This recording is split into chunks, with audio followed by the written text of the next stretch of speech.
बोलिए भागवत स्वरूप भगवान की जय। बाल कृष्ण लाल की जय।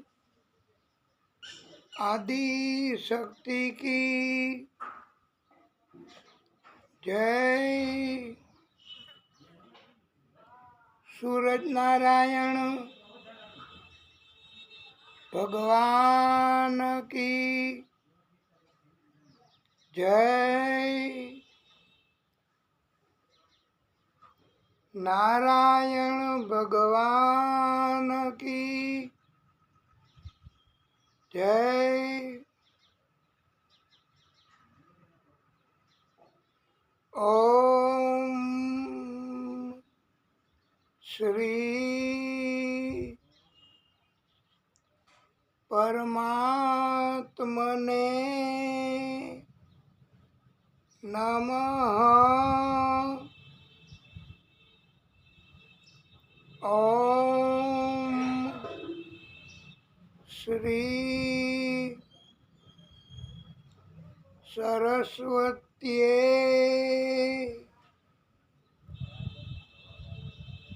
नमः।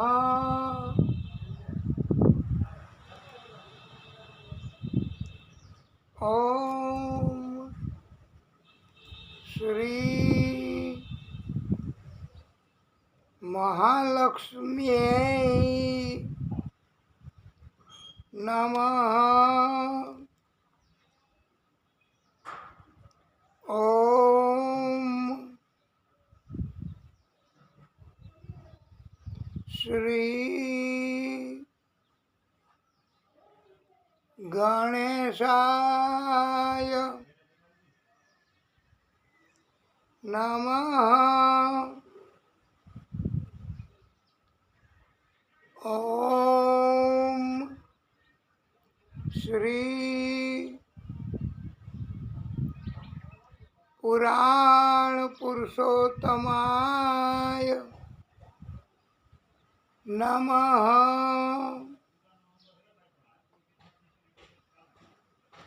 ओम नमो भगवते वासुदेवाय। ओम नमो भगवते वासुदेवाय। ओम नमो भगवते वासुदेवाय। ओम नमो भगवते वासुदेवाय।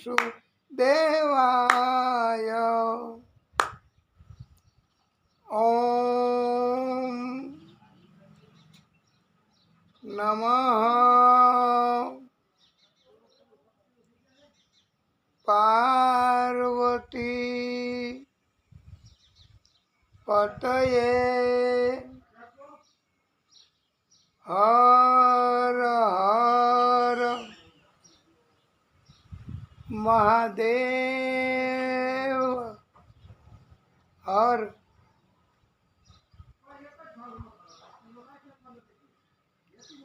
परम भक्तो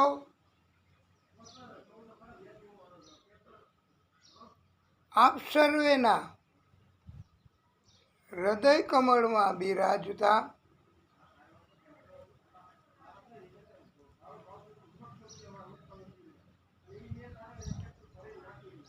ભાગવત સ્વરૂપ ભગવાન આદિ શક્તિ તથા આદિ શક્તિના બધા જ પ્રાગટ્યો આદિશક્તિએ અવતાર ધારણ કર્યા હોય ને એને પ્રાગટ્યો કહેવાય બધાય. પછી આદિશક્તિ અવતાર ધારણ કરે અને કામ બધા મનુષ્યોના જુદા જુદા અવતારો કરતા હોય છે અને જુદા જુદા મનુષ્યો જુદા જુદા અવતારો ને કાયમી સતત પોતાના હૃદયમાં રાખે છે. પછી એ અવતાર એ પ્રાગટ્ય માતાજી સ્વરૂપે હોય, ગણેશજી સ્વરૂપે હોય, મહાદેવજી સ્વરૂપે હોય કે કોઈ પણ સ્વરૂપમાં હોય, મનુષ્ય કોઈ પણ હોય, એમના હૃદયમાં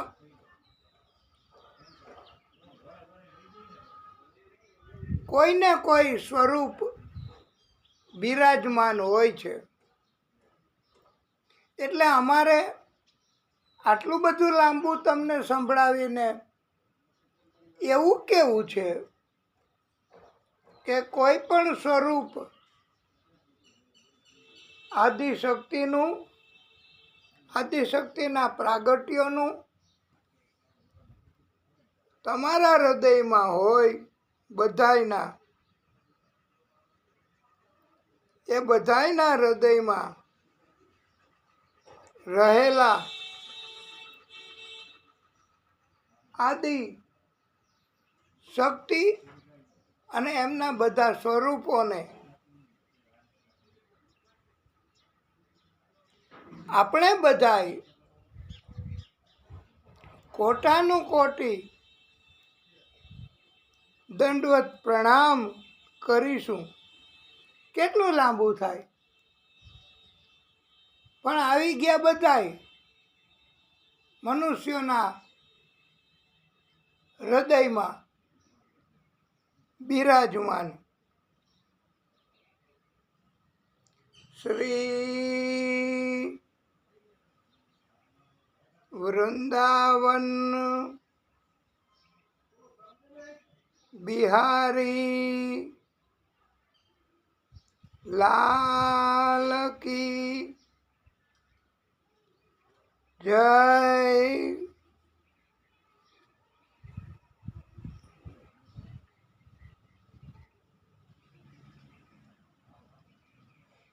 આપણે ગણેશજીનો આ મંત્ર એ આપણને બહુ પ્રિય છે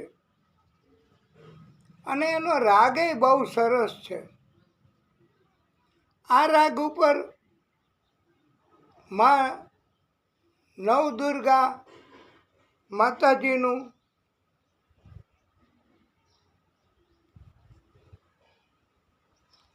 જે સ્તુતિ પાઠ કરીએ છીએ એમાં સક્રાદય સ્તુતિ આવે છે. એના રાગ, એના જેવા રાગ ઉપર આ ગણેશજીના મંત્રનો રાગ છે. એટલે આપણને મજા આવે, આનંદ થાય ગણેશજીનો શ્લોક બોલવાની. એટલે આપણે મંગલાચરણમાં આ શ્લોક અને આ રાગ થી બોલીએ છીએ. આજે આપણે ખાસ ધ્યાન રાખીને બોલીએ એટલે તમને ખબર પડે.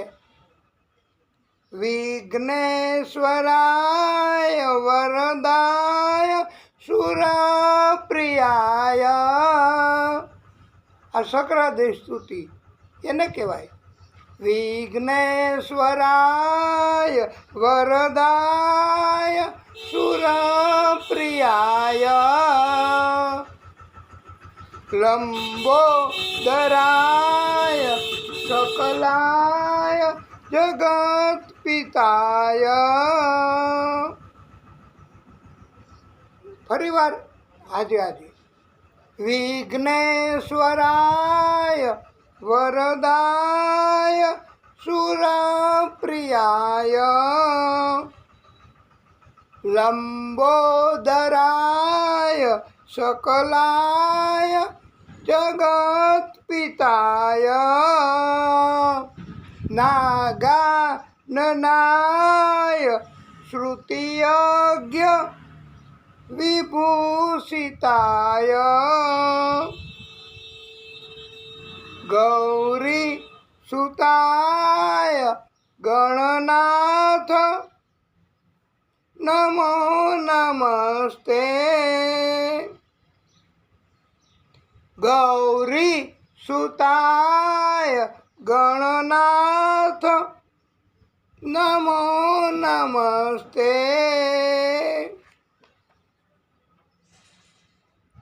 આપણે હવે સીધા જ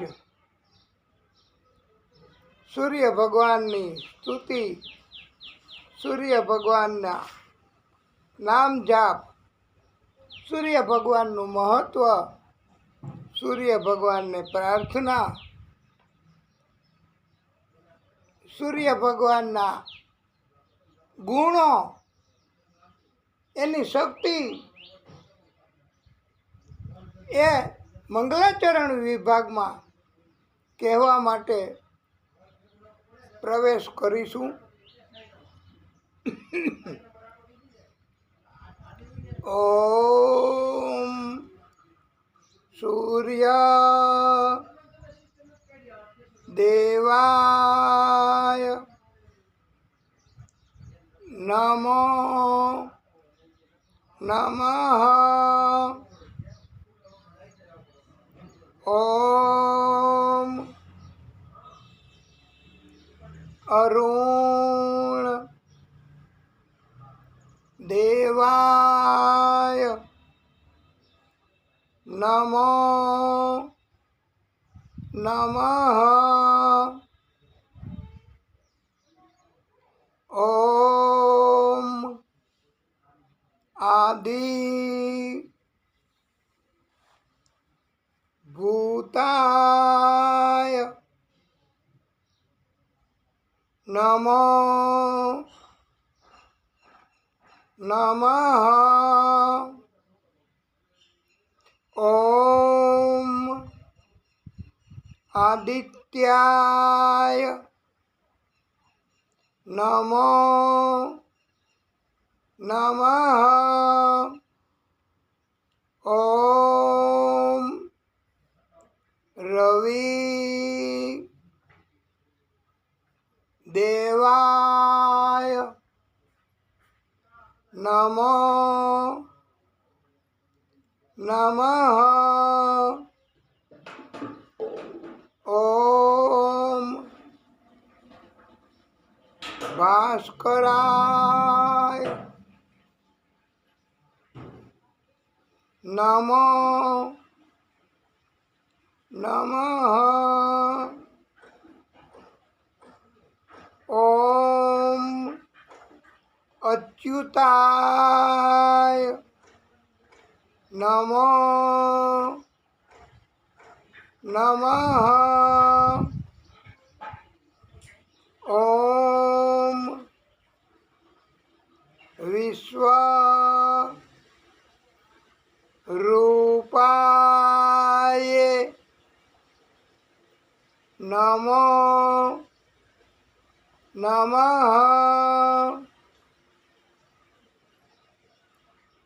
આ બધાય આપણે સુરત દાદાના જુદા જુદા આપણને ગમે પસંદ પડે એવા નામ બોલીએ છીએ.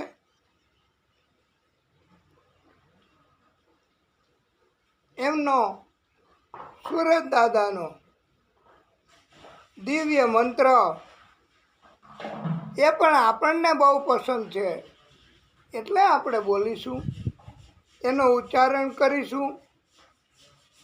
ઓમ જપા કુસુમ સંકાશમ કાશ્યપેયમ મહાદ્યુતિમ તમો રીમ સર્વપાપઘ્નમ પ્રણતોસ્મિ દિવાકરમ. અર્થાત આ શ્લોક, આ મંત્ર, એનો અર્થ એવો છે કે ભગવાન સૂર્યદેવ ત્રણેય લોકોના સ્વામી છે. ત્રણેય લોકો એટલે આકાશ, પાતાળ અને પૃથ્વી. એના સ્વામી, એના મુખ્ય અધિકારી, એના મુખ્ય ભગવાન એ સૂરજ દાદા છે.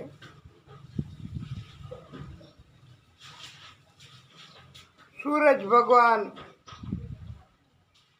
ગ્રહમંડળમાં જપા પુષ્પની જેમ અરુણિમામયી છે. જેવી રીતે જપા નામનું પુષ્પ હોય ને, એ ખબર પડી જ જાય કે અહીંયા છે. અરુણિમામયી આ સૂરજ દાદા પણ છે. ગ્રહમંડળમાં આ સૂરજ ભગવાને પ્રચંડ તેજ ધારણ કરેલ છે. આ સૂર્ય ભગવાન મનુષ્યના બધા જ પાપોનો નાશ કરનારા છે.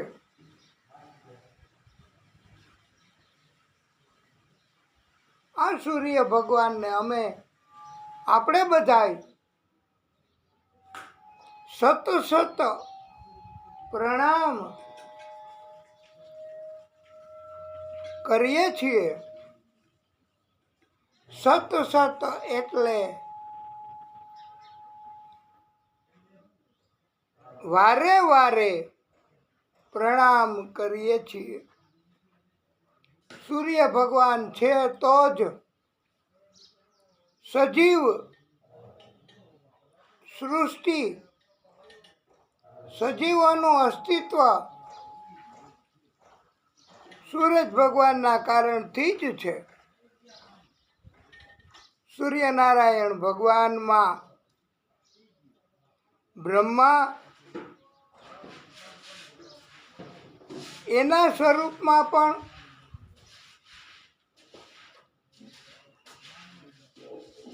બ્રહ્મા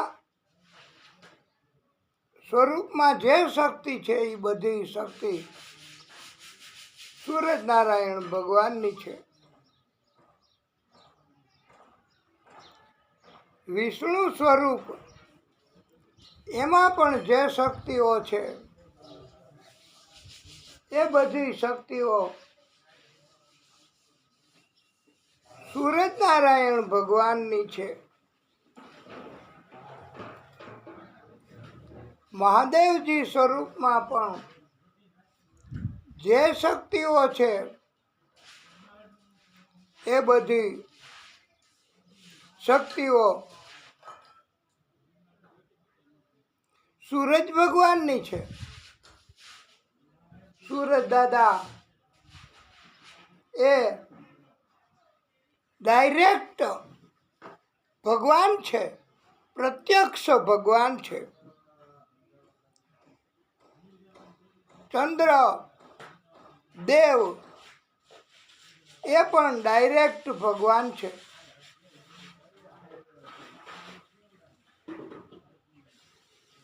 સૂર્યનારાયણ ભગવાન ચંદ્ર ભગવાન સીધા જ દર્શન આપી દે, દર્શન થાય આપણને, આપણે જોઈ શકીએ એવા ભગવાન છે સૂર્ય ચંદ્ર. આજે તો તમે કહી દો કે બીજા કોણ ભગવાન? સૂરજ ચંદ્ર ડાયરેક્ટ ભગવાન છે, દર્શન આપે છે, તો બીજા કોણ ભગવાન? એ ભગવાન કહેવાય છે. ઘણા એને ભગવાન માને ને ઘણા એને ભગવાન ન માને. માતા પિતા, હવે બરાબર માતા પિતા પણ આપણે જોઈ શકીએ, માતા પિતાના પણ દર્શન કરી શકાય. માતા પિતા એ પણ ડાયરેક્ટ ભગવાન છે પૃથ્વી ઉપર. ઘણાય માનતા હોય અને ઘણાય ન માનતા હોય. માતા પિતા હોય તો પણ એને મહત્ત્વ ન આપતા હોય, એને વૃદ્ધાશ્રમમાં પણ મૂકી આવતા હોય. કારણ કે તકલીફ ઊભી કરતા હોય ને વારે વારે. એક નાનું બાળક 1 વર્ષ કે 1.5 વર્ષનું કે એની આસપાસનું એક નાનું બાળક અને એક વૃદ્ધ માતા પિતા, બસ આ બે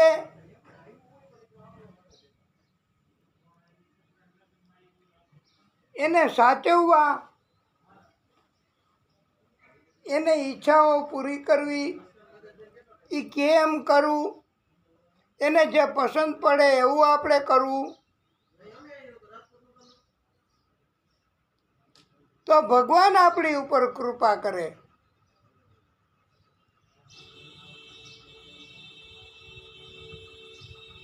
એટલે માતા પિતા પણ પૃથ્વી ઉપરના ભગવાન છે. અને વૃદ્ધ લોકો એને સૌથી વધારે મહત્ત્વ આપવું. કોઈ પણ સગા, કોઈ પણ સંબંધી, બધાય કરતાં વધારે મહત્ત્વ આપવું વૃદ્ધ લોકોને, એવું ભાગવતમાં લખ્યું છે. અને એનાથી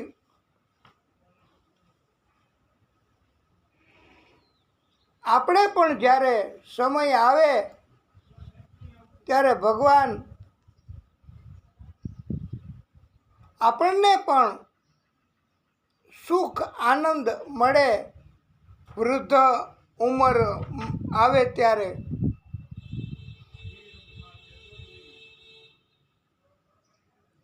જો આપણે માતા પિતાને પણ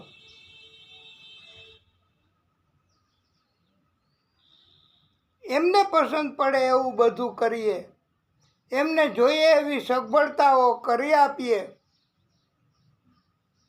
કારણ કે વૃદ્ધ ઉંમર જ એવી હોય છે કે ન વજન ઉપડે, કે ન બોલી બહુ શકાય, કે ન કાંઈ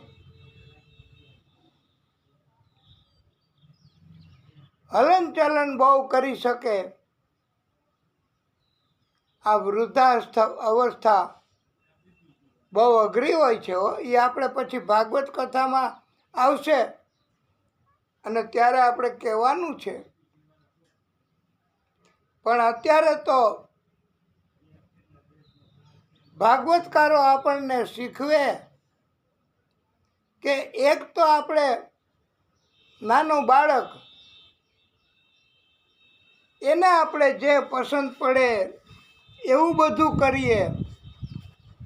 અને એક વૃદ્ધ ઉંમરના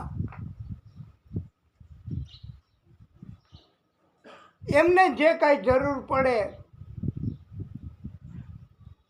યુવાન માણસો તો યુવાની હોય, યુવાનીમાં શરીર મજબૂત હોય, યુવાનીમાં તડકા ટાઢ વરસાદ એની અસર ઓછી જ જણાય. એટલે યુવાનીમાં યુવાન લોકોને આપણા પરિવારમાં આપણે થોડી સગવડ ઓછી આપીએ તો કાંઈ વાંધો ન આવે યુવાન લોકોને. પણ જો વૃદ્ધ એને આપણે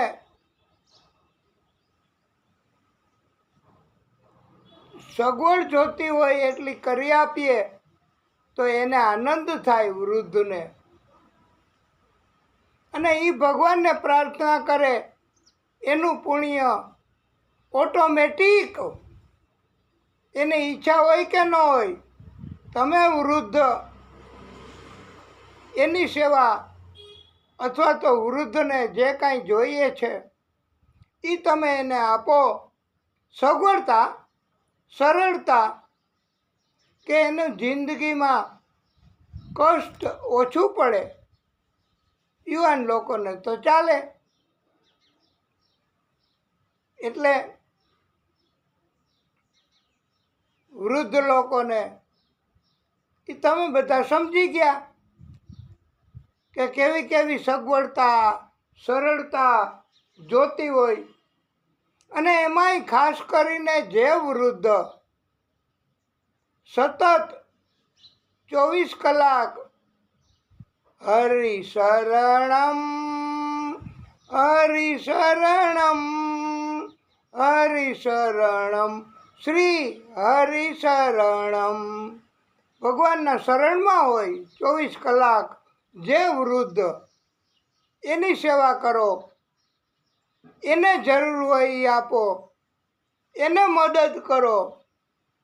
એની પ્રવૃત્તિ ભક્તિમય હોય એવી પ્રવૃત્તિમાં તમે એને સહકાર આપો. એને તમે ટોક કરો, એને તમે રિસ્ટ્રિક્શન મૂકો કે જે તમે યુવાનોને ન મૂકતા હોય. યુવાન લોકો હોય એને તમે ન કહેતા હોય કે આમ કરો, આમ કરો, આમ કરો, કારણ કે યુવાનની તો જરૂર વધારે પડતી હોય. એ તમને સ્વાર્થ હોય એટલે યુવાન નારાજ થાય એવું મોટે ભાગે નથી કરતા હોતા. પણ વૃદ્ધ એ કાંઈ બોલે નહીં, અને એમને પણ કોઈને કોઈ મજબૂરી હોય. ભગવાન આ ઉંમરે કાંઈ ને કાંઈ તકલીફ દેતા હોય તો ભગવાન આપે એવી તકલીફમાં પણ મદદ કરવી, સેવા કરવી, એવું આ સૂરજનારાયણ ભગવાન એના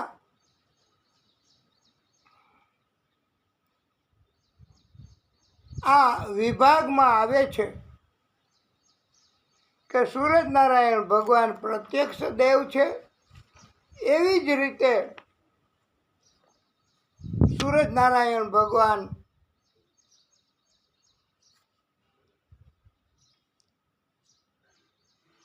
ભક્તિ કરીએ, એનું સ્મરણ કરીએ, એની સ્તુતિ કરીએ એટલે પ્રસન્ન થાય અને આપણને મદદ કરે. પણ પરિવારમાં કોઈ પણ વૃદ્ધ હોય એને ઉપયોગ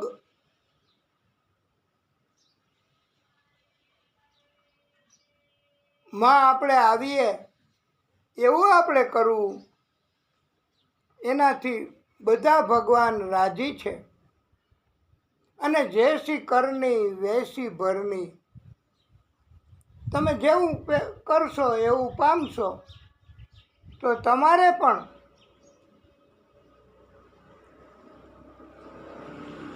સંતાનથી સેવા ચાહો, સંતાન છો સેવા કરો. જો તમે તમારા સંતાનો તમારી સેવા કરે એવું તમારે ઈચ્છા હોય તો તમે પણ સંતાન છો કોઈના, તો તમે પણ સેવા કરો અત્યારે, એમ ઉપદેશ આપ્યો છે. ચંદ્ર, સૂરજ, માતા પિતા એ પ્રત્યક્ષ દેવ છે.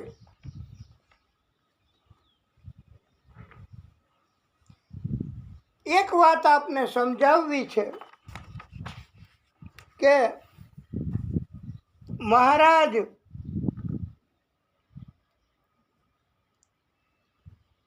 ધૃતરાષ્ટ્ર અને ગાંધારી એ ભાગવતમાં આવે છે, પણ આપણે ત્યારેય કહેશું અને અત્યારે કહીએ. આ વિષય ઉપર વધારે અસરકારક કથા બને એટલા માટે કે જ્યારે ધૃતરાષ્ટ્ર અને ગાંધારી કોઈ નહોતું સેવા કરે એમ, તો પાંડવોને ત્યાં ગઢપણ વિતાવવા રહેતા હતા હો. અને બહુ સારી રીતે રાખતા હતા. પાંડવોના કાકા કાકી થતા હતા આ ધૃતરાષ્ટ્ર અને ગાંધારી. તો યુધિષ્ઠિર મહારાજ એ તો સવારે ઉઠીને ધૃતરાષ્ટ્ર અને ગાંધારી એમના કાકા કાકી એ વૃદ્ધત્વ પસાર કરવા એમની સાથે રહેતા હતા. એમના દર્શન કર્યા વગર કોઈ મુખમાં કાંઈ મૂકતા નહીં, ચાય ન પીતા, પાણી ન પીતા. એ વખતે હશે કે નહીં હોય તો કોને ખબર, પણ બાકીનું બધુંય પછી નેક્સ્ટ ટુ ગોડ એ માતા પિતા કહેવાય છે. આમ છતાંય ભગવાન ઉપર ભરોસો રાખવો એવું વૃદ્ધોને કહ્યું છે કે કોઈ સેવા કરે કે ન કરે કાંઈ વાંધો નહીં, ભગવાન તો કરે જ છે. એટલે ભગવાનની કૃપા એ વૃદ્ધ ઉંમરના લોકોને જે કાંઈ જોઈએ ભક્તિ કરે તો મળે છે. સુરત દાદા આપે છે. આપણે સુરત દાદાની ભક્તિ એટલે કરીએ છીએ કે આપણને આમ પ્રચંડ તાપ સવારથી શરૂ થઈ જાય 8 વાગ્યાથી, અને આપણા નિત્ય ભાગવત અંતર્ગત કથા કરીએ છીએ. એ જગ્યા પણ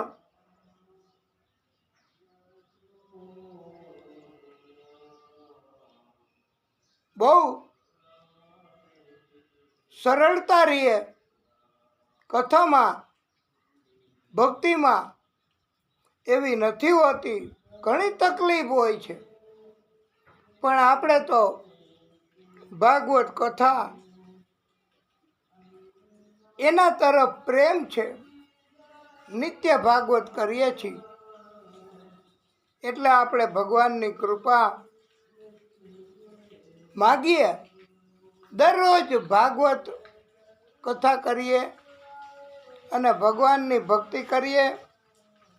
ભગવાનની પાસે માગીએ કે હે પ્રભુ, હે ભાગવત સ્વરૂપ ભગવાન, અમને તમે સરળતા સગવડતા કરી આપો. ભક્તિ કરવી છે અમારે, અમને ભક્તિ કરવામાં ઉત્સાહ જાગે એવું કરો પ્રભુ. પણ વૃદ્ધત્વ એના કારણથી અને મજબૂરીના કારણથી સરળતા સગવડતા ન મળી શકે તો પણ કથા પ્રેમ એટલે આપણે અને ઉંમર વૃદ્ધત્વ આ બે મજબૂરી તો ખરી જ. અને ત્રીજી જાવું ક્યાં? અલબત્ત ઘણા સંતાનો એમના પરિવારમાં વૃદ્ધ ઉંમરના હોય, એમને વૃદ્ધ રહેતા હોય એવી જગ્યા એને વૃદ્ધાશ્રમ કહેવાય. એ વૃદ્ધાશ્રમમાં મૂકી આવતા હોય અથવા તો મહોલ્લામાં વિસ્તારમાં આપણે અહીંયા આ દિવાલ એની પાછળ છાંયો છે તો અત્યારે આપણે એટલે કથાનો ટાઈમ કરી નાખ્યો છે કે છાંયે પણ ખુરશીઓ ત્યાં રાખી અને વૃદ્ધ ઉંમરના માણસો બેઠા બેઠા આ કથાનું શ્રવણ કરે છે. ભગવાનની કૃપા એના ઉપર પણ થાય એટલે આપણે કથા થોડા ઊંચા અવાજમાં, ગળાની તકલીફ તો ભગવાન રિપેર કરી આપે ભાઈ, ભક્તિ જો કરીએ તો, શુદ્ધ ઈરાદો હોય તો. અને ભક્તિ કરે એને ટેકો આપો તો માલ. ભક્તિ કરે એને ટેકો આપો તો કલ્યાણ તમારું. અને ભક્તિ કરે એને ટેકો આપો તો તમારે ક્યારેય કાંઈ માગવું નહીં પડે. ભક્તિ કરે એને ટેકો આપશો તો તમારે ક્યારેય ભગવાનની કૃપા ઘટશે નહીં. તમારે પણ અને ભક્તિ કરતા હોય એને ટેકો આપવાથી, એને સહકાર આપવાથી, એની સેવા કરવાથી, એને સરળતા સગવડતા કરી આપવાથી તમારે દારિદ્ર્ય નહીં આવે. ભગવાન તમારું બધું સંભાળી લેશે. તો આજે ઘણું મંગલાચરણ થયું કહેવાય સુરત દાદાનું. શ્રી હરિમ પરમાનંદમ ઉપદેશ કાર ઈશ્વરમ વ્યાપકમ સર્વલોકાનામ કારણમ તમ નમામિ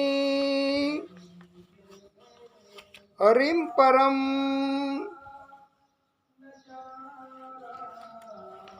નારાયણમ નમસ્કૃત્ય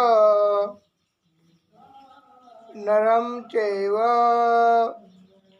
નરોત્તમં દેવી સરસ્વતી વ્યાસમ તતો જયો મુદીરયેત.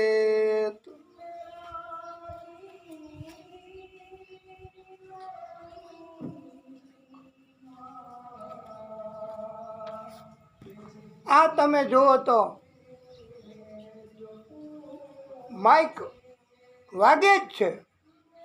માઇકમાં અવાજ એનું પ્રસારણ થાય જ છે. ધર્મ બાબતનું પ્રસારણ છે. અને ઘણીવાર તો આપણે ભાગવતની કથા કરતા હોય તો આપણો આ મોઢેથી બોલેલો અવાજ, માઇક તો એક બાજુ રહીએ વાલા ભક્તો, પણ મોઢેથી બોલેલો અવાજ એ પણ ભાગવત કથા કહેતા હોવા છતાંય ભાગવત કથા સાંભળવાનું ભાગ્યમાં ન લખ્યું હોય તો એવા લોકોને આ આપણો મોઢેથી બોલેલો અવાજ એ પણ નથી ગમતો હોતો, કારણ કે કાગડાની જેમ અવાજ કર્કશ લાગતો હોય છે. પણ ભાગવત ભગવાન એનું મહત્ત્વ એવું છે કે ભાગવત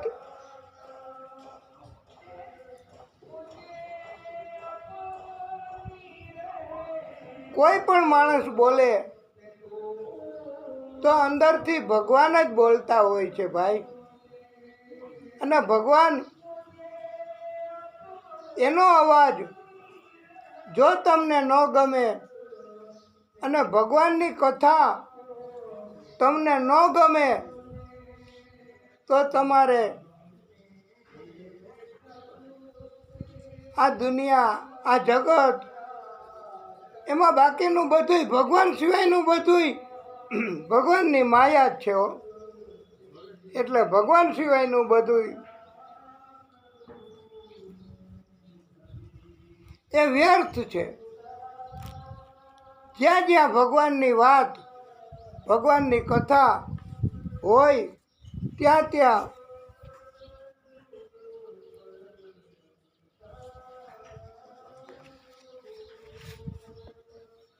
આપણે પહોંચી જવું અને ભગવાનની ભક્તિ કહેવાય,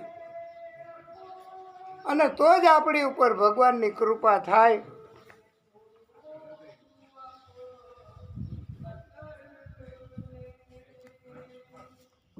અન્યથા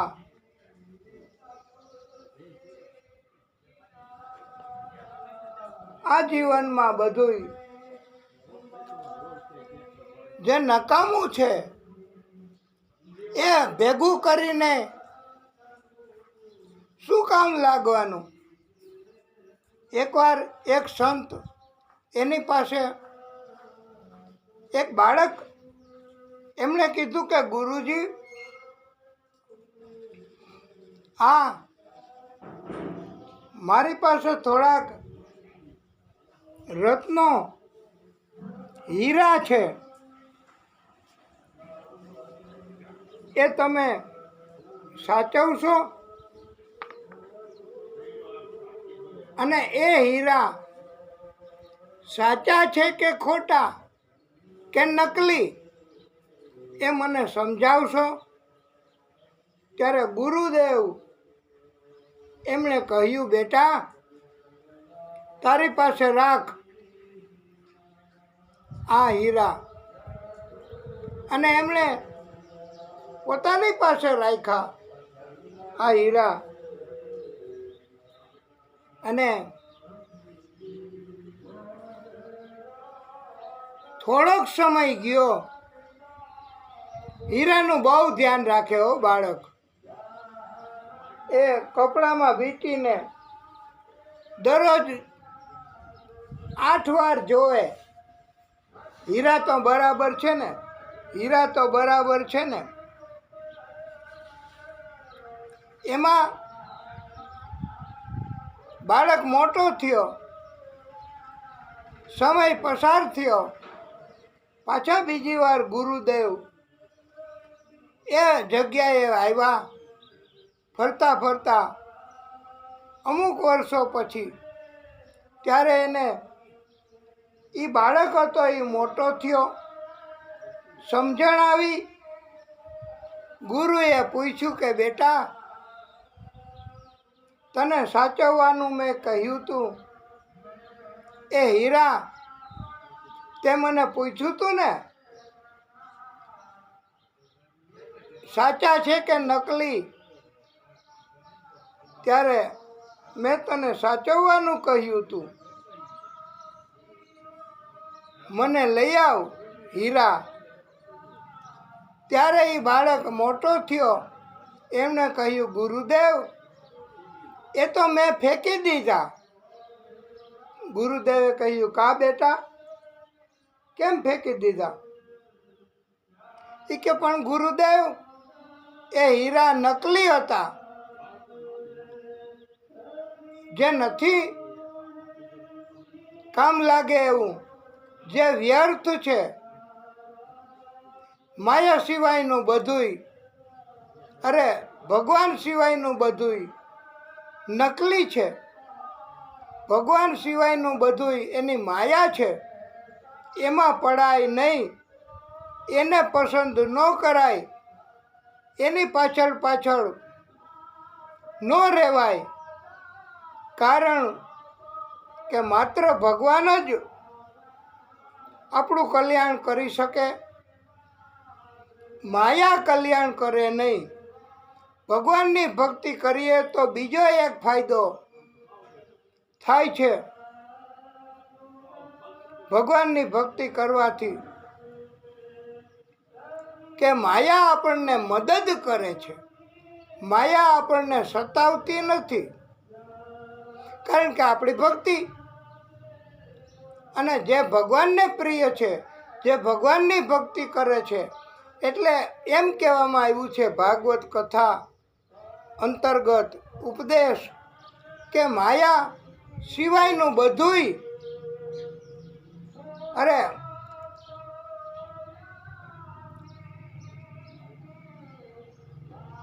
ભગવાન સિવાયનું બધુંય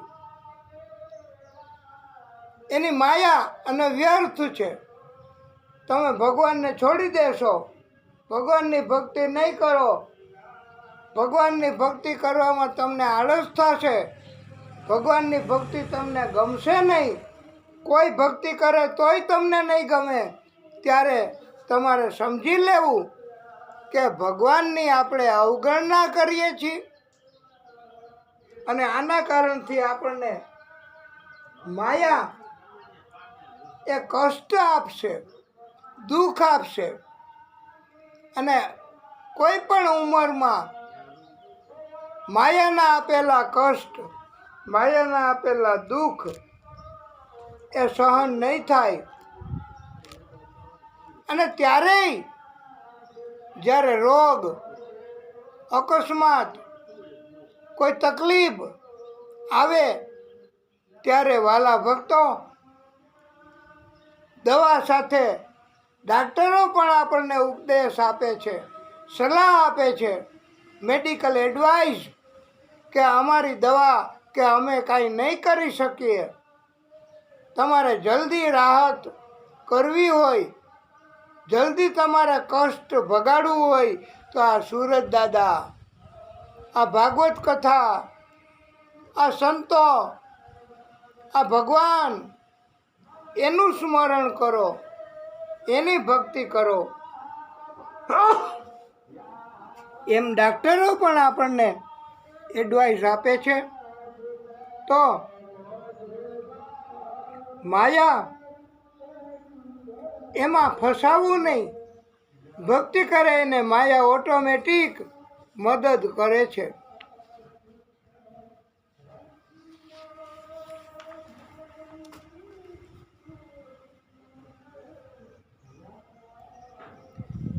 શ્રી સુકવાચ, હે રાજન,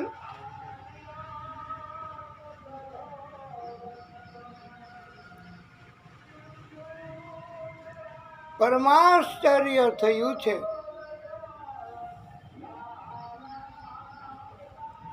પ્રચેતસ અને પ્રાચીન બરહી નામના રાજા ઘણા વર્ષો પહેલા થઈ ગયા હો. હા, પ્રચેતસો એને મહાદેવજીએ દર્શન આપ્યા હતા, એ પ્રચેતસ. અને પ્રાચીન બરહી નામનો રાજા એ પણ પ્રચેતસના સમયમાં હતો. નારદજીએ ઉપદેશ આપવા કહ્યું રાજા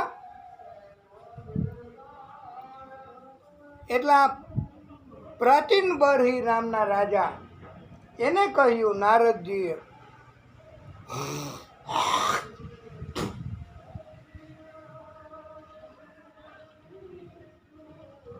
તમે યજ્ઞમાં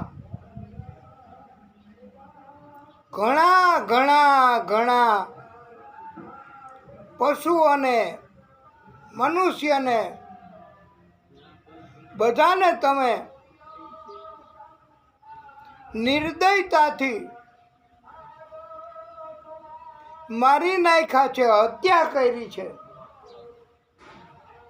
અને તમે યજ્ઞ એમાં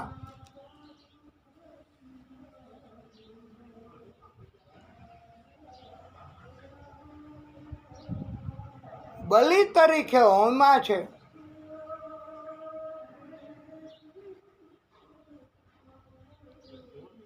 આ બલિદાન આપ્યું છે તમે. આવી રીતે પૂજા કોઈ ભગવાનની નથી કરવાની. નારદજીએ કહ્યું, હે રાજન, આ પ્રાચીન બરહી નામનો રાજા એણે કીધું કે તમે જુઓ તો ખરા, ઉપર આસમાનમાં આકાશમાં આ તમારા જેટલા જેટલા બલિદાન ચડાવેલા પશુઓ માણસો જેની તમે હત્યા કરી છે એ આત્માઓ તમારી વાટ જોવે છે ઉપર.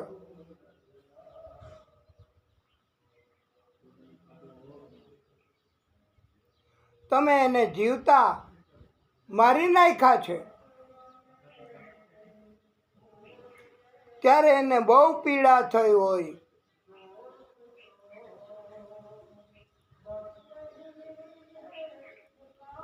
ક્રોધપૂર્વક એ તમારી વાટ જોવે છે ઉપર. જ્યારે તમે મૃત્યુ પામશો, પરલોકમાં જાશો, ત્યારે તમે જેને બલિ ચડાવ્યા છે એવા બધા જીવ તમને વજ્ર જેવા શિંગડાઓથી વીંધી નાખશે. તમારું શરીર ક્રૂરતાથી તમારા શરીરમાં ઈજાઓ કરશે. રાજાએ કહ્યું, આ પ્રાચીન બરહી રાજાએ કે નારદજી, જે મનુષ્ય કર્મના બંધનમાં ફસાતો જાય છે, કપટ કરે છે, ધર્મને બદલે ગૃહસ્થાશ્રમમાં રહીને પત્ની, બાળકો, ધન એને જ ઉત્તમ પુરુષાર્થ માને છે, સંસારમાં ભટકતો જ રહે છે, એ મનુષ્ય કે જે માત્ર સ્વાર્થ, માયા, પત્ની, બાળકો એમાં જ રચ્યા પચ્યા રહીએ, એ સંસારમાં ભટકા કરે, પરમ કલ્યાણ એનું ક્યારેય થતું નથી. હું પણ અજ્ઞાન છું. આ કર્મ બંધનમાંથી કાયમી રીતે છૂટી જાઉં એ માટે મારે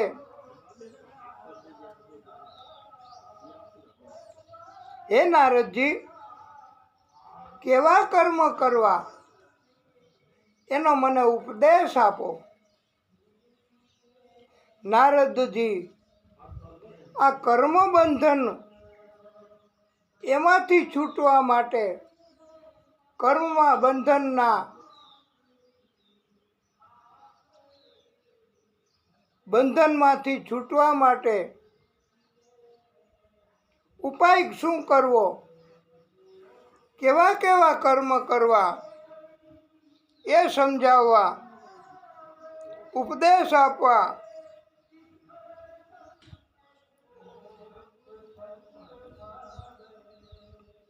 પ્રાચીન બરહી રાજાને નારદજીએ એક કથા સંભળાવી, એક આખ્યાન સંભળાવ્યું છે. પ્રાચીન બરહી રાજાને ઉપદેશ આપવા કે રાજા કર્મના બંધનમાંથી કેમ છૂટવું.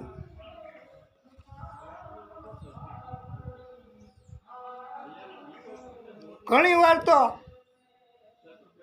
કર્મ જ એવા ન થયા હોય અને આપણે એમ માની લઈએ કે આપણા કર્મ બરાબર નથી અને કર્મને સુધારવા માટે આપણે કાર્યો ભક્તિ કરતા હોઈએ પણ બધું વ્યર્થ છે. કારણ કે કર્મ એવા કરવાની જરૂર નથી. કોઈ તમને એવા રસ્તે ચડાવે કે તમને આ તકલીફ એનું કારણ આ છે, આ ગ્રહ તમારો નબળો છે, આ કર્મ તમારું બરાબર નથી, તમારે આવું કરવાની જરૂર છે, એવા રસ્તે જાતા હોય ઘણા. એને એમ હોય કે ગમે તેમ કરીને મારે તો સુખ મેળવવું છે, મારે તો સારું કર્મ મારું થાય એવું કરવું છે. આ નારદજી તો ઉપદેશ આપવા માટે પ્રાચીન બરહી રાજાને પુરંજનનું આખ્યાન સંભળાવે છે. પણ વાલા ભક્તો, એક દ્રષ્ટાંત બહુ સરસ તમને પણ સમજાશે કે ઘણી વખત આપણે કર્મ માની બેસીએ છીએ, કર્મ માની લઈએ છીએ અને બંધન માની લઈએ છીએ. વાસ્તવમાં હોતું નથી. એટલે એક વખત એક ગધેડા એને લઈને દરરોજ એક જગ્યાએ એને બાંધે, કપડાઓ બધા સૂકવે, ધોવે અને પછી પાછો ગધેડાને છોડે અને પછી લઈ જાય ઘરે. પણ એકવાર એવું થયું કે ગધેડાને બાંધવાની દોરી એ ભૂલી ગયા. ત્યારે ત્યાં બેઠા હતા, હવે મારે કેમ કપડાં ધોવા જવા, કેમ કપડાં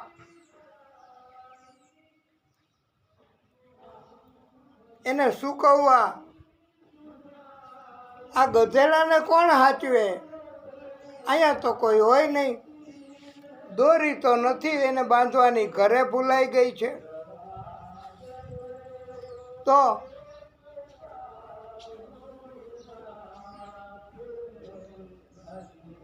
એક સંત ત્યાંથી નીકળ્યા અને સંતે પૂછ્યું કે શું મુશ્કેલી ભાઈ, તમારે ગધેડાને અને આ તમારા કર્મ કામ કરવાને કેમ બેઠા છો, થાકી ગયા? ત્યારે સંતને કહ્યું, ગુરુદેવ, હું આ ગધેડાને બાંધવાની દોરી દરરોજ લઈ આવું છું, અહીંયા બાંધું છું આ ખીલો,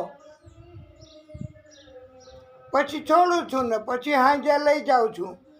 આજે એને બાંધવાની દોરી ઘરે ભૂલી ગયો છું, ઘર બહુ આઘું છે, કેમ કરવું? જો આ કામ કરવા માંડું તો ગધેડો ભાગી જાય, એને ગોતું કેવી રીતે? ત્યારે સંતે કહ્યું કે તમે દરરોજ કેવી રીતે દોરી કરો છો? તો એ કે પેલા ગધેડાની ડોકમાં, એ કે તમે દોરી ન હોય તો કાંઈ નહીં, ગધેડાની ડોકમાં બે હાથ રાખી અને દોરી બાંધતા હોય એવું કરો. ગધેડાએ જોયું, પછી એ કે દોરીનો બીજો છેડો ઠેઠ ખીલા સુધી લઈ જાઓ, એટલે ગધેડાનો બીજો આ દોરીનો બીજો છેડો ખીલા સુધી લઈ ગયા. આમ દોરી હતી નહીં, પછી ખીલા સાથે કેમ બાંધો છો? એ કે આવી રીતે આટા કરી અને પછી ગાંઠ વાળું. એ કે એમ કરો તમે. ગધેડો બધું જોવે, દોરી હતી નહીં પણ છતાંય એણે ગાંઠ વાળી હોય એવું કર્યું. અને એ કે હવે તમે કપડાં લઈને ધોવા જાઓ, સૂકવવા જાઓ. ગધેડો માની બેસશે કે એને બાંધો છે, એને હમણાં બાંધો. દોરી હોય કે ન હોય એ નથી જોવાનું. ત્યારે સંતો એને ઉપદેશ આપ્યો અને સાચું થયું. ઘણી વખત આપણે સંસારમાં, પૃથ્વીમાં બંધાયેલા ન હોય છતાંય એમ માનીએ કે હું બંધાયેલો છું, મને બાંધો છે. પણ ન એવા કર્મ હોય અને આપણે માની બેસતા હોઈએ કે હું બંધાયેલો છું. આ ગધેડાની જેમ. પછી સંત પાછા નીકળ્યા સાંજે, બધું કામ કરીને. ત્યારે પાછા પેલા ભાઈ એમને એમ બેઠા હતા. એ કે શું તકલીફ છે? કામ તો થઈ ગયું બધું, ગધેડો ભાગ્યો નહીં? એ કે ના. તો હવે? તો એ કે ગધેડો અહીંથી હાલતો નથી, અહીંથી હટતો નથી એક ડગલું આગળ. એ કે પણ કેવી રીતે હાલે એક ડગલું આગળ? એ એને બાંધેલો માને છે. હવે એને છોડો તમે. જેમ બાંધો તો એમ જ છોડ્યો. ખીલા આગળથી ગાંઠ છોડી, ડોક આગળથી, અને પછી અને ગધેડો હાલવા માંડ્યો. એટલે આવી રીતે આપણે ઘણીવાર એવા કર્મો માનતા હોઈએ છીએ કે જે વાસ્તવમાં બંધન નથી, છતાંય બંધન માનીએ છીએ. અને એકવાર બંધન મનાઈ ગયું પછી એવી જ રીતે કોઈ છોડશે તો માધ્યમ ભલે ન હોય બંધનનું, એવા કર્મય ન કર્યા હોય છતાંય એમ માનીએ છીએ. હજી વધારે અસરકારક બનાવવા માટે આ કથાને એક વધારાનું સરસ દ્રષ્ટાંત આપવું છે કે એક વર્ષો જૂની પરિવારમાં પડી હતી પતરાની પેટી થોડી કટાઈ ગયેલી, એને તાળું માર્યું હતું. એ પણ તાળું કટાઈ ગયેલું હતું, વર્ષોથી બંધ હતું તાળું. ત્યારે આ તાળાની ચાવી તો હતી નહીં. ઘણી બધી ચાવીઓ એક હારે 25, 50, 100 હતી. તો એનાથી પ્રયત્ન કર્યો. પરિવાર બધાય ભેગા થઈને કોઈએ ચાવી નાખીને ફેરવી, ચાવી ફરી ગઈ પણ ખુલ્લું નહીં તાળું. બધા પ્રયત્નો આખા પરિવારના વ્યર્થ ગયા. પછી તાળું તોડવાવાળાને શોધવા નીકળ્યા કે તાળું તો તોડવું પડશે, નહીં ખુલે. બૈરાઓએ કહ્યું કે લાવો અમે ખોલી આપીએ, અને એનાથી એ ન ખુલ્યું. એકેય ચાવી લાગુ ન પડી. બૈરાઓ તો જાણે થાકી ન ગયા હોય એમ કહેવા લાગ્યા કે અમે તો કહેતા હતા કે આ ઝૂંપડામાં આ તાળાની ચાવી છે જ નહીં, પણ તમે કોઈ માનો તો ને. ત્યાંથી તાળું ખોલવાવાળા એને ગોઈતા અને આવ્યા.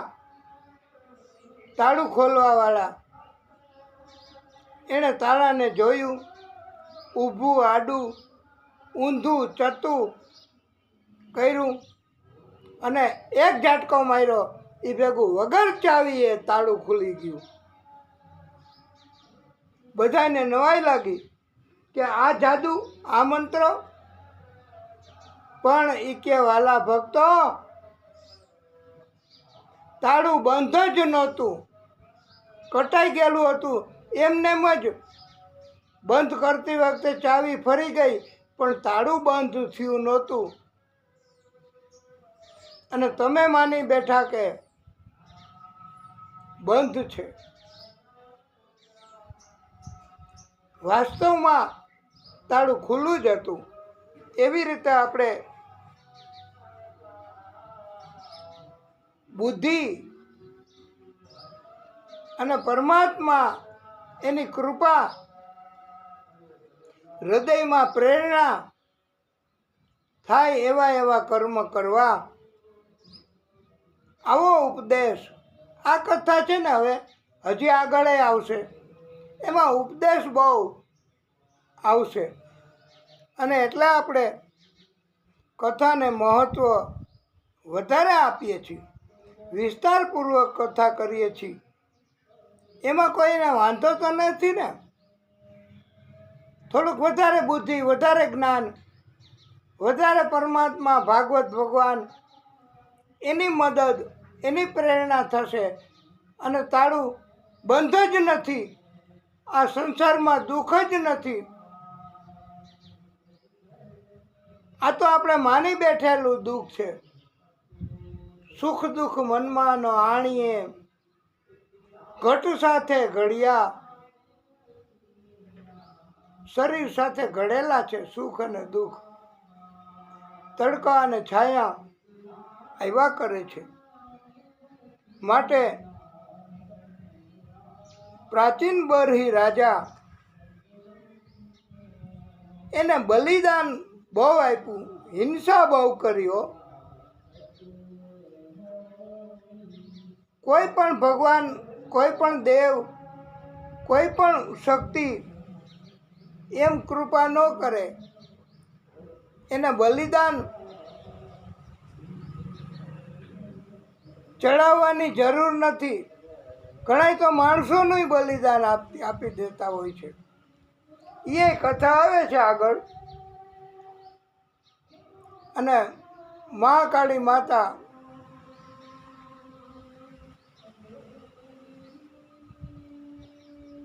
એમણે બધાનો વધ કર્યો છે, બલિદાન આપવાવાળાનો.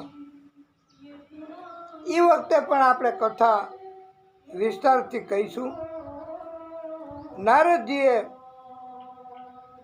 અસરકારક રીતે કથા સમજાવવા માટે પ્રાચીન બરી રાજાને કહ્યું, તમે જેની જેની બલિ કરીને હિંસા કરી જીવની, કોઈ જીવને હિંસા ન કરવી. લખી લેજો તમે. કોઈ જીવને કષ્ટ થાય એવું ન કરવું. ઘણી વખત આપણે જીવોને કષ્ટ આપવા સિવાય બીજું કાંઈ નથી કરતા. અરે ઘણાને તો એવી આદત પડી કે ભાઈ કળિયુગ છે ને વાલા ભક્તો, કે હાઈલા જતા હોય ને કૂતરું બેઠું હોય તો એને પાણકો લઈને મારે અને કાઢે અને પછી આ દોડે. પણ ભાઈ, બિનજરૂરી રીતે કોઈને કષ્ટ આપવું નહીં. ભાગવત ભગવાન આપણને સમજાવે, ભાગવત ભગવાન આપણને ઉપદેશ આપે છે કે તમે કોઈને કષ્ટ આપશો તો કષ્ટનું પરિણામ એ તમારે જ ભોગવવું પડશે હો. હા, કષ્ટ તમે કોઈને આપો તો એને કષ્ટ નહીં થાય, દુઃખ તમને જ થશે, તકલીફ તમને જ થશે, કષ્ટ તમને જ પડશે. એવું ભાગવતમાં લખ્યું છે. માટે કોઈને કષ્ટ આપવું નહીં, એવો ઉપદેશ આપવામાં આવ્યો છે.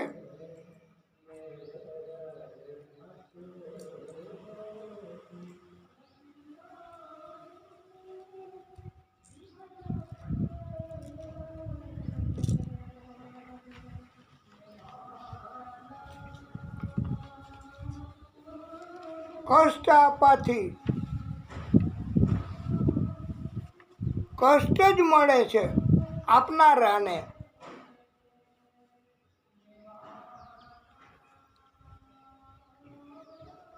હે રાજા,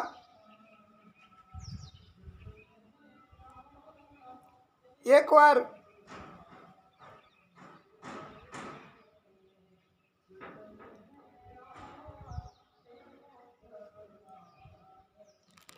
યશસ્વી રાજા પુરંજન હતો.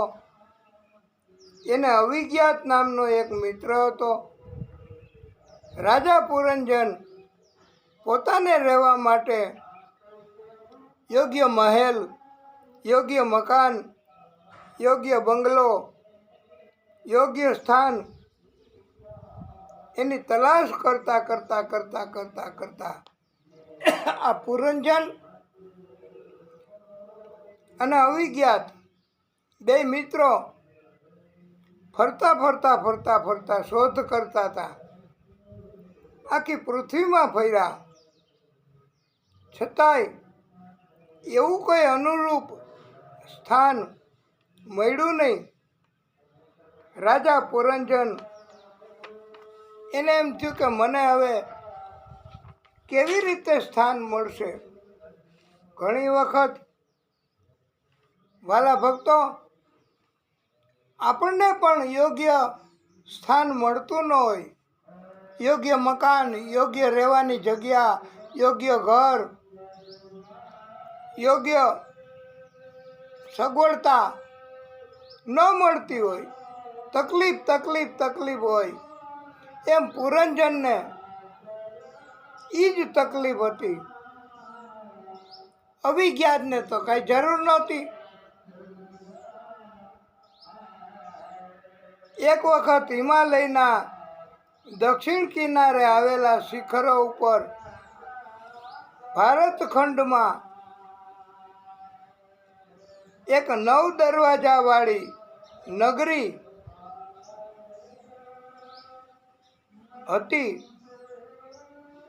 આ નગરમાં સુંદર બગીચા, સરોવરો, સ્ત્રી એ બધું હતું. પુરંજને પૂછ્યું સ્ત્રીને કે તમે કોણ? એ કે હું આ નગરની મહારાણી.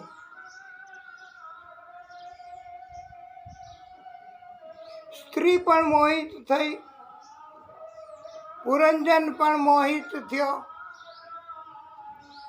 અને બંને એકબીજાના કર્મના બંધનમાં ફસાવા માંડ્યા.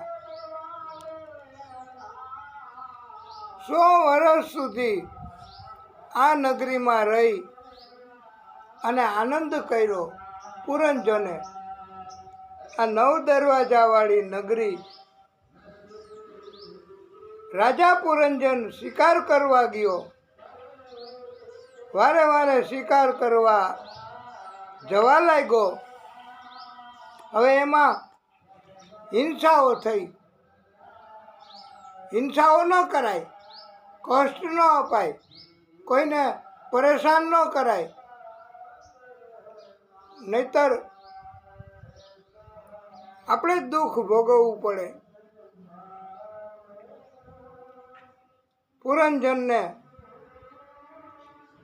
1100 પુત્રો, 110 પુત્રીઓ થયા.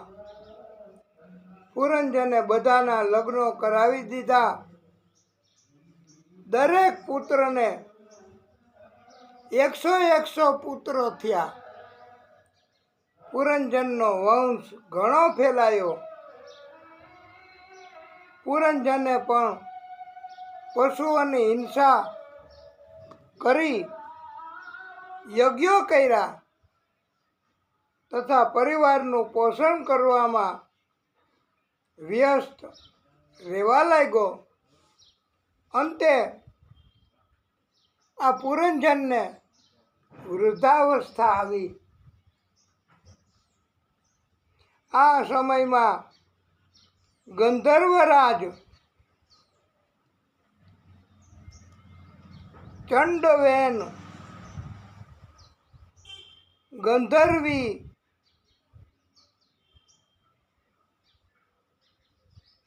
એ પુરંજનની નગરીને લૂંટવાનું શરૂ કર્યું.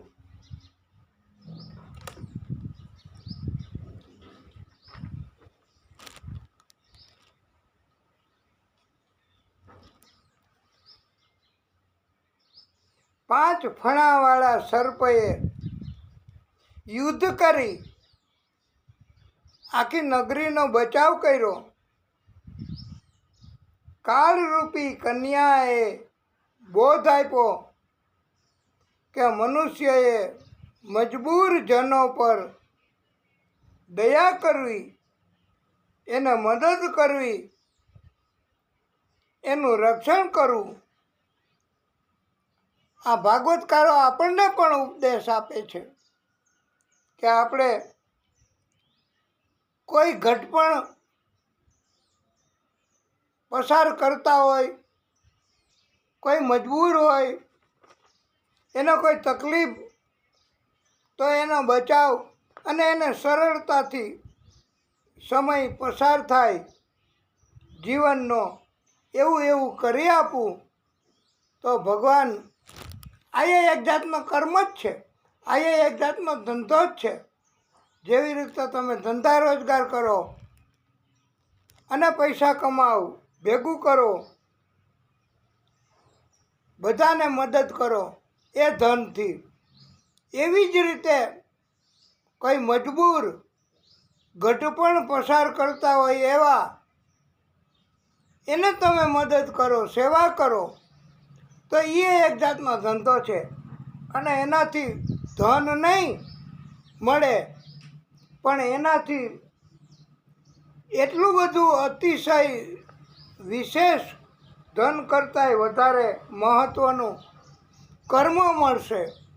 અને એ કર્મ તમને મુશ્કેલી જ્યારે જ્યારે જીવનમાં હોય એવું લાગે ત્યારે તમને એ કર્મ મદદરૂપ થશે. એ કર્મ તમને ઉપયોગમાં આવશે કે જે કર્મ તમે મજબૂર લોકોની ઉપર દયા રાખી છે. કન્યાઓએ નગરનો નાશ કર્યો.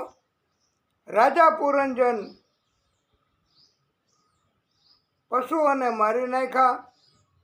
કુહાડાથી રાજાને પ્રહાર કરવા લાગ્યા. અંતે રાજા પુરંજન મલય ધ્વજ સાથે વિદર્ભરાજને ત્યાં પુત્રી બનીને જન્મ્યા. યુવાન થતા રાજકુમાર સાથે મલય ધ્વજ સાથે એમના લગ્ન થયા.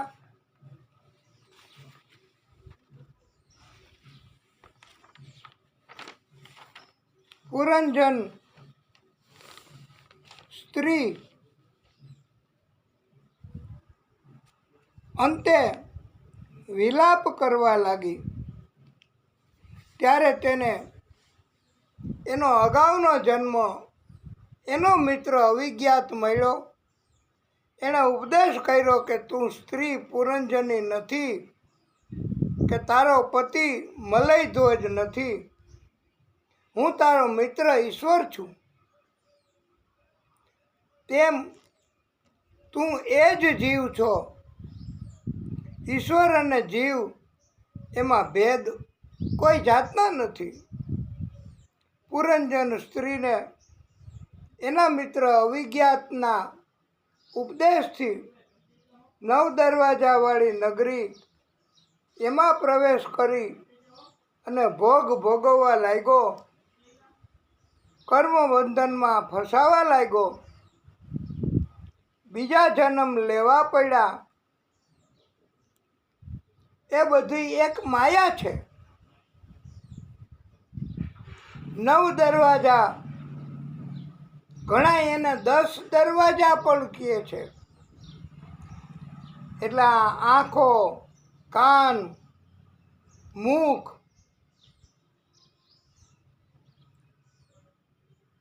એ 9 દરવાજા છે. શરીરમાં છિદ્રો અને કેટલાય દૂટી, નાભી એને પણ દ્વાર જ માને છે. કથામાં આગળ આવશે ત્યારે આપણે વિસ્તારથી કથા કહીશું કે દૂટીમાંથી કમળ અને કમળમાંથી બ્રહ્મા ઉત્પન્ન થયા છે. આ દૂટીએ પણ અને અંગુષ્ઠ અવતાર ધારણ કર્યો ત્યારે પણ આદિશક્તિએ દૂટીમાંથી પ્રવેશ કર્યો તો ઉત્તરાના ગર્ભમાં. આ આપણે માત્ર યાદ કરવા તમને, પછી આપણે વિસ્તારથી કથા એ આવશે ત્યારે કરીશું. 9 દરવાજા અથવા 10 દરવાજા વાળું આ શરીર છે. અને એમાં આત્મા એ કેદ હોય છે. અને આત્મા કર્મ કરાવે છે. હાથ, પગ, આંખો, કાન એના કારણથી કર્મ થાય છે. જીભ, મુખ એનાથી પણ કર્મ થાય છે. અને આ 9 કે 10 દરવાજાવાળી નગરી એમાં રહીને ભગવાન રાજી થાય એવા કર્મ કરવા. આ પુરંજન એના મિત્ર અવિજ્ઞાતને ભૂલી ગયો હતો. એ ચમન આનંદ ભોગવવામાં પડી ગયો અને ભગવાનથી દૂર ગયો અને કર્મ બંધનમાં ફસાણો છે. આપણે ભાગવતકારો આપણને સમજાવે કે તમે આ 9 દરવાજા 10 દરવાજા વાળી નગરીમાં હોય. તમારા આંખ કાન આ દરવાજા એના મારફતે ભગવાન રાજી થાય એવા કર્મ કરવા. ભગવાન તરફ જ કાર્ય કરવું તો તમને કર્મના બંધનોમાં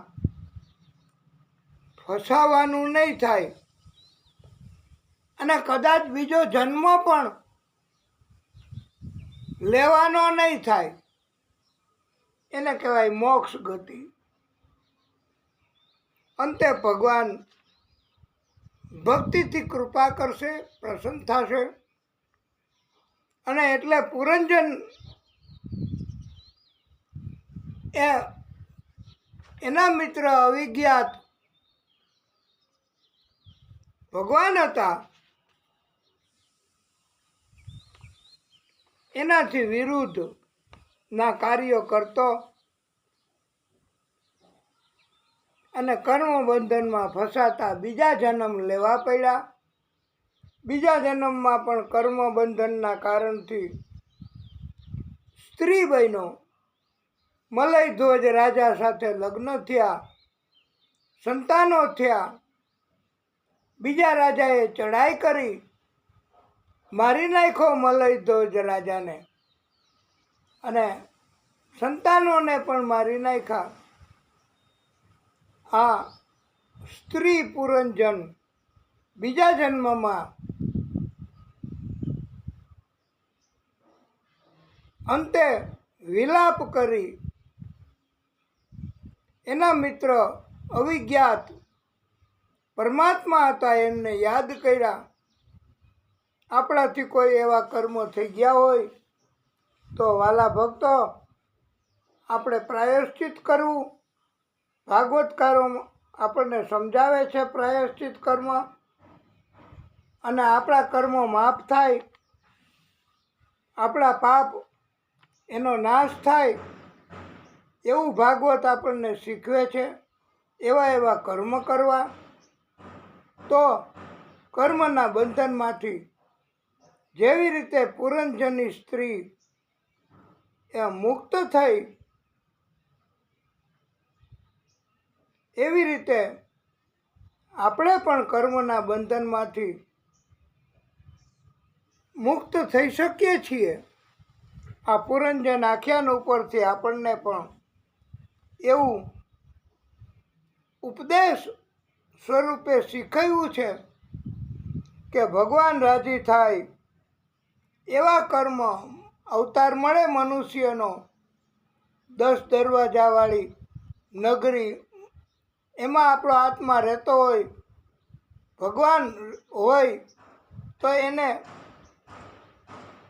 બધા સાધનો આંખો કાન હાથ પગ બધાએ ભગવાન રાજી થાય એવા કાર્યો કરવા. એને કહેવાય ભક્તિ. અને સતત ભક્તિ કરીને અંતે ભગવાન મોક્ષ ધામ પણ આપે છે. આ આપણે બધાએ 9 દરવાજામાં આવીને ન કરવાના કર્મ કરવાના નથી. આત્માને જીવને લલચાવવા પાપ કર્મો કરવાના નથી, નહીતર અનેક જન્મો લેવા પડશે. પણ આપણે ભક્તિ કરવી, ભગવાનને રાજી કરવા મનુષ્ય અવતાર આ શરીર મળ્યું હોય મનુષ્યનું 10 દરવાજા 9 દરવાજાવાળું, તો આપણે ભગવાનની કૃપા થાય એવા કર્મ કરી અને ભગવાન આપણને બીજો જન્મ પણ નહીં થાય એવા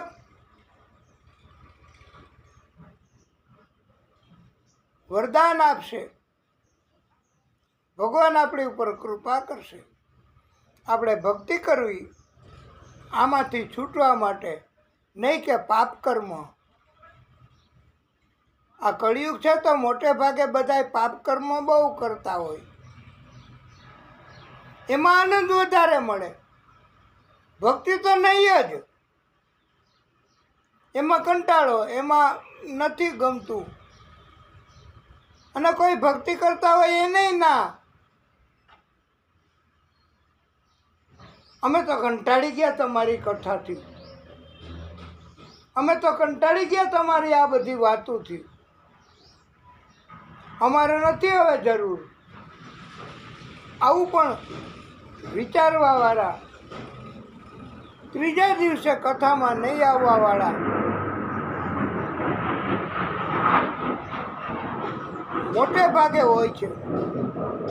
અને તમે જેટલા લોકો સાંભળો છો એની ઉપર ભગવાનની મહેરબાની, પુણ્ય કર્મ તમારા એટલા બધા છે કે તમે આ કથાઓ ભાગવત સાંભળશો અને એ ભગવાનની ઈચ્છા હશે તો તમે સાંભળી શકશો, નહીતર તમે નહીં સાંભળી શકો. હા,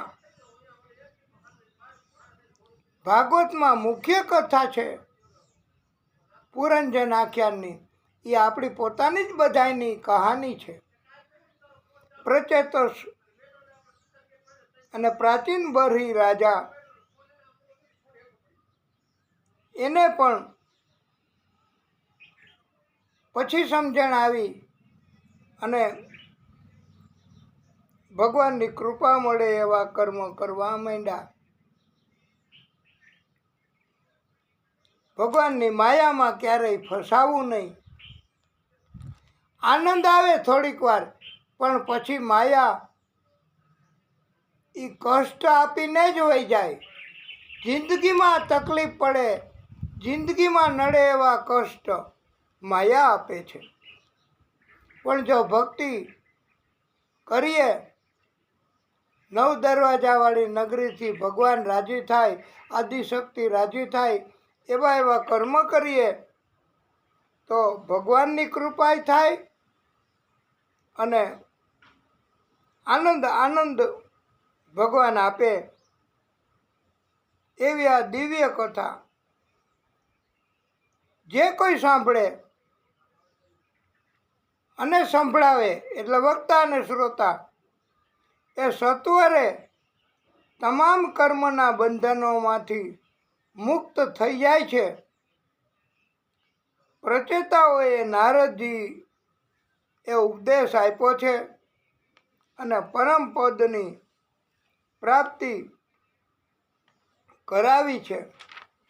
આ સુંદર મજાની કથા આ આપણે ભક્તિ કરવાના હેતુથી ભલે થોડી વાર વધારે થાય પણ સરળતાથી સમજાય. અને હજી જો અઘરી પડતી હોય તો તમે યુટ્યુબમાં સર્ચ કરજો પ્રતાપ વ્યાસ.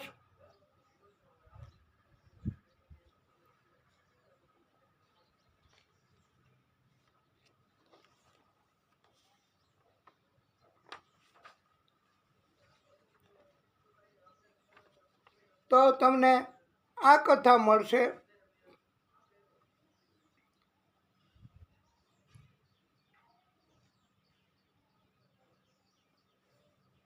હવે પછી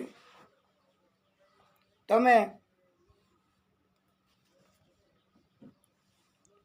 યુટ્યુબમાં સર્ચ કરીને પણ વારે વારે આ કથાને સમજવા કોશિશ કરજો, પ્રયત્ન કરજો. ચોક્કસ તમને આ કથા સાંભળવા જ્યારે પ્રાપ્ત થાય ત્યારે તમે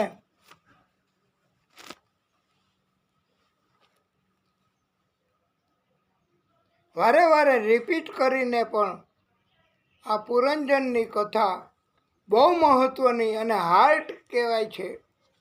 ઉપદેશ માટે તો ખાસ. એટલે તમે આ કથાને સમજવા અમે વધારે કોઈ શબ્દો, કોઈ લંબાણપૂર્વકના આખ્યાન કરી શક્યા ન હોય તો તમે ખાસ ધ્યાન રાખી અને આ કથાને સમજવાનો પ્રયત્ન કરજો. ભગવાનની કૃપા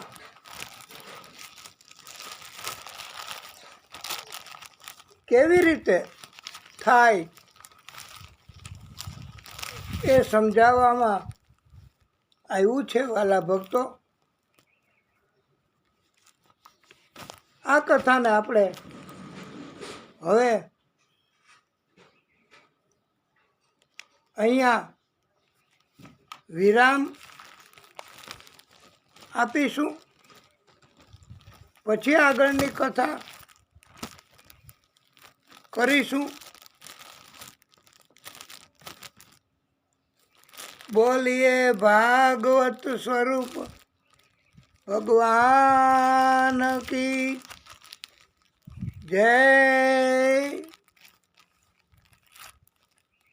ઓમ નમઃ પાર્વતી પતયે. હર હર મહાદેવ હર.